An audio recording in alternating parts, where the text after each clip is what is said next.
सीधे मुद्दे पर आते हैं, क्या वाकई कुछ भी असली है? आज के इस विश्लेषण में हम एक ऐसी संभावना पर बात करेंगे जो थोड़ी बेचैन करने वाली जरूर है, पर बेहद रहस्यमयी भी। सोचिए, क्या यह मुमकिन है कि हमारा पूरा अस्तित्व, ये फिजिकल दुनिया दरअसल एक बहुत ही advanced, hyper realistic computer program? आखिर सच क्या है?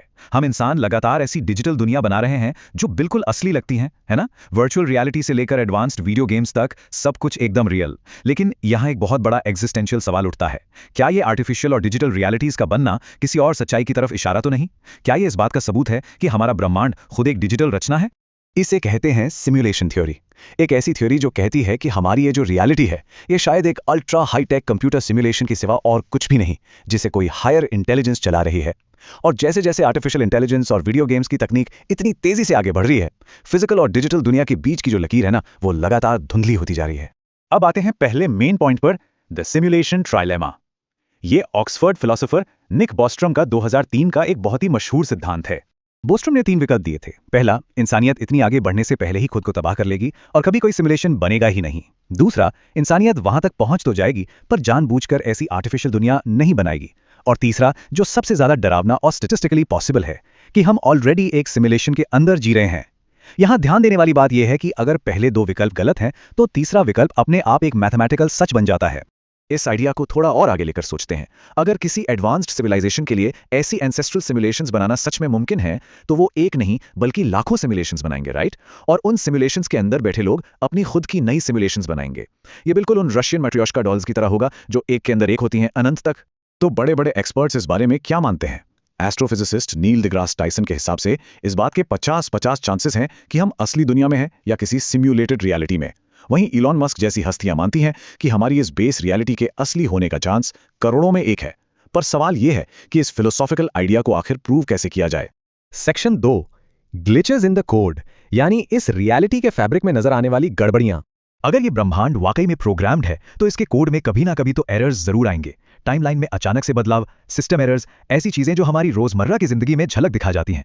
और कई लोगों का पक्का दावा है कि उन्होंने इस ग्लिच को महसूस किया है। कुछ ऐसी अजीब अनामलीज हैं जिन्हें इस रियलिटी के सिस्टम का ग्लिच माना जाता है, जैसे द मंडेला इफेक्ट, जहां लाखों लोगों को किसी घटना या प्रोडक्ट के बारे में एक जैसी पर बिल्कुल झूठी यादें होती हैं। या फिर डेजा वू, जिसे कुछ लोग सिमुलेशन के अंदर किए गए टाइमलाइन करेक्शंस मानते हैं। मशहूर science fiction writer Philip K Dick का भी यही कहना था कि उन्होंने एक के ऊपर एक चढ़ी हुई कई रियलिटीज को महसूस किया है, बिल्कुल जैसे मैट्रिक्स का कोड बदल रहा हो। लेकिन बात सिर्फ अजीब अनुभव की नहीं है। नेचर के मैथमेटिक्स को ध्यान से देखने पर एक हैरत अंगेज पैटर्न मिलता है। एक नंबर है 1.618, जिसे गोल्डन रेशो कहा जाता है। चाहे फूलों की पंखुड़ियां हों, पेड़ की शाखाएं, समुद्र की सीपियां या हमारा खुद का ह्यूमन डीएनए, सब कुछ फिबोनाची सीक्वेंस और इस एक रेशियो से गहराई से जुड़ा हुआ है। यह ऐसे लगता है जैसे पूरी दुनिया किसी स्पेसिफिक मैथमेटिकल इक्वेशन से प्रोग्राम की गई हो। और theoretical physicist doctor James Gates की यह डिस्कवरी तो दिमाग हिला देने वाली है। जब उन्होंने स्ट्रिंग थ्योरी के इक्वेशंस को गहराई से एनालाइज किया, तो उन्हें इलेक्ट्रॉन्स और क्वार्क्स के अंदर वैसा ही एरर करेक्टिंग कंप्यूटर कोड मिला जैसा हम अपने वेब ब्राउजर्स में यूज करते हैं। सोचिए, ब्रह्मांड के बिल्कुल बुनियाद में वंस और जीरोस का कोड छिपा है। तीसरा पॉइंट, द ऑब्जर्वर इफेक्ट, यानी हमारी चेतना और इस वास्तविकता का आपस में कनेक्शन। अब देखिए, एक तरफ यह विचार है कि पूरे यूनिवर्स के हर एक एटम को एक ही वक्त पर लगातार रेंडर किया जा रहा है, जो किसी भी सुपर कंप्यूटर के लिए लगभग असंभव है। और दूसरी तरफ आती है रेंडरिंग इंजन थ्योरी। किसी मॉडर्न वीडियो गेम की तरह सिस्टम अपनी मेमोरी बचाने के लिए सिर्फ और सिर्फ उतनी ही चीजों को फिजिकल फॉर्म में रेंडर करता है जिसे उस वक्त कोई देख रहा हो। बाकी की दुनिया सिर्फ बैकग्राउंड में चलती हुई मैथ इक्वेशंस की तरह रहती है। तो अगर ये रेंडरिंग इंजन थियरी सच है, तो इस वर्चुअल दुनिया को लोड करने वाला ट्रिगर क्या है? वो ट्रिगर शायद कॉन्शियसनेस है, यानी हमारी चेतना। जब कोई कॉन्शियस दिमाग किसी चीज को देखता है, सिर्फ और सिर्फ तभी ये कोड मजबूर होता है फिजिकल मैटर या ठोस रूप लेने के लिए। ये बातें सुनने में पूरी तरह से साइंस फिक्शन लग सकती हैं, लेकिन खुद हमारी साइंस इसकी तरफ इशारा करती है। क्वांटम फिजिक्स का सबसे बड़ा रहस्य देखिए, द डबल स्लिट एक्सपेरिमेंट। इसके नतीजे किसी को भी हैरान कर दें। जब सब एटॉमिक पार्टिकल्स को बिना ऑब्जर्व किए फायर किया जाता है, तो वो एक वेव की तरह बिहेव करते हैं, यानी सिर्फ प्योर पोटेंशियल। लेकिन जैसे ही कोई डिटेक्टर उन्हें ऑब्जर्व करता है, वो अचानक से एक फिक्स्ड पार्टिकल यानी ठोस रूप में बदल जाते हैं, जैसे ऑब्जर्वेशन शुरू होते ही रियलिटी सॉलिड हो गई हो। ऐसा लगता है जैसे इन पार्टिकल्स को पता है कि उन्हें देखा जा रहा है।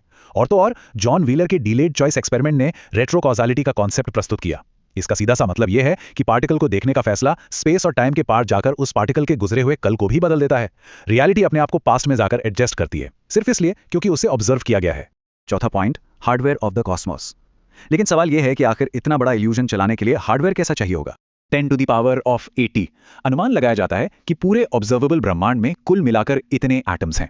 अगर इसके एक छोटे से हिस्से के क्वांटम स्टेट्स को भी सिम्युलेट करना हो ना, तो उसके लिए ऐसी कंप्यूटिंग पावर चाहिए जो हमारी सोच और समझ से बिल्कुल परे है। वैज्ञानिक मानते हैं कि ऐसी एनर्जी को जमा करना मैथमेटिकली और फिजिकली नामुमकिन है। और यहीं से इस थ्योरी के खिलाफ आर्ग्यूमेंट्स सामने आते हैं। पहला, quantum Monte Carlo sign problem के अनुसार इतनी मैसिव क्वांटम कॉम्प्लेक्सिटी को सिमुलेट करना मैथमेटिकली पॉसिबल है ही नहीं। दूसरा, जैसा कि फिजिसिस्ट लीजा रैंडल पूछती हैं, इतनी एडवांस प्रजातियां आखिर हम इंसानों को सिमुलेट क्यों करेंगी, उनका मोटिव क्या हो सकता है। और तीसरा, सबसे बड़ा पॉइंट, एक यूनिवर्स को सिमुलेट करने लायक कंप्यूटर का साइज सिर्फ और सिर्फ एक यूनिवर्स के बराबर ही हो सकता है। पांचवा और आखिरी पॉइंट, द एग्जिस्टेंशियल कॉन्सिक्वेंस। अगर हमें सच में इस आर्टिफिशियल रियलिटी का पता चल जाए तो उसके परिणाम क्या होंगे। सोचकर देखिए उस द मैट्रिक्स जैसी साइकोलॉजिकल स्थिति को, जहां अचानक से एहसास हो कि ये आसपास की सारी दुनिया, हमारे रिश्ते, हमारे एहसास, सब कुछ सिर्फ एक अनदृश्य जेल है। मॉडर्न मेटाफिजिक्स में ये माना जाता है कि ये जानकारी इंसानी दिमाग को हिलाकर रख सकती है। एक बार इस अस्तित्व पर सवाल उठ गया तो आने वाली जिंदगी कभी वैसी नहीं रहती जैसी पहले थी। फिलोसोफर प्रेस्टन ग्रीन की एक चेतावनी वाकई रोंगटे खड़े कर देने वाली है। वो समझते हैं कि अगर हम इंसानों ने किसी तरह ये प्रूव कर दिया कि हम सिमुलेशन में हैं, तो इसका मतलब होगा कि हमने उन हायर बींग्स के एक्सपेरिमेंट का डेटा खराब कर दिया है। और जब किसी टेस्ट का डेटा ऐसे करप्ट हो जाता है तो क्रिएटर उस प्रोग्राम को सीधे बंद कर सकता है, यानी सिमुलेशन शटडाउन। एक पल में सब कुछ खत्म। तो ऐसे में हमारी फ्री विल, हमारी आज़ाद इच्छा का क्या? अगर सब कुछ पहले से प्रोग्राम्ड है तो क्या हमारी चॉइसेस की कोई अहमियत नहीं? यहाँ थोड़ा ठहराव के साथ सोचना जरूरी है। भले ही ये पूरा अस्तित्व आर्टिफिशियल हो, भले ही ये कोड से बना हो, लेकिन इस डिजिटल दुनिया के अंदर हमारे किए गए कर्मों के परिणाम तो बिल्कुल असली होते हैं। हमारे एक्शंस का जो असर होता है वो इस बेस लेवल के अंदर पूरी तरह मैटर करता है। अगर ये सारी फिजिकल दुनिया, आसमान में चमकते ये तारे, ये गैलेक्सीज सिर्फ एक डिजिटल परछाई हैं, तो इस बेस रियलिटी से बहुत ऊपर उस दूसरे ब्रह्मांड में बैठा हुआ वो प्रोग्रामर आखिर है कौन? ये एक ऐसा रहस्य है जो शायद हमेशा हमारी समझ के अनंत अंधेरे में खोया रहेगा।